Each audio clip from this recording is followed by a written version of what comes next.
கேப்டனுடைய மரணங்கிறது இன்றைக்கி தமிழ் திரையுலகத்துக்கு மட்டும் இல்லாமல் தமிழகம் உள்ள அனைத்து மக்களுக்குமே ஒரு பெரும் துயராக இன்றைக்கு பார்க்கப்படுகிறது.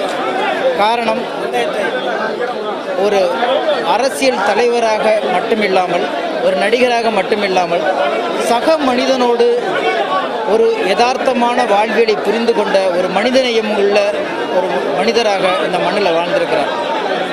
எதிரிக்கு கூட அவரை ரொம்ப பிடிக்கும். அவருடைய இடத்தை இனி எவராலும் பூர்த்தி செய்ய முடியாதுங்கிறது தான் உண்மை. மரணம் பொதுவான விதி என்பது தெரிந்தும் சிலருடைய மரணத்தை மட்டும் நம்மளால் ஏற்றுக்கொள்ளவே முடியாது. அப்பேற்பட்ட ஏற்றுக்கொள்ள முடியாத ஒரு மரணமாகத்தான் கேப்டனுடைய இந்த நிகழ்வை நான் பார்க்கிறேன். அவருடைய ஆசைகளும் கனவுகளும் ஏக்கங்களும் அவர் பிள்ளைகள் வாயிலாக இந்த மண்ணில் நிறைவேறணும் என்று எல்லாம் வல்ல இறைவனை வேண்டி கேட்டுக்கொள்கிறேன்.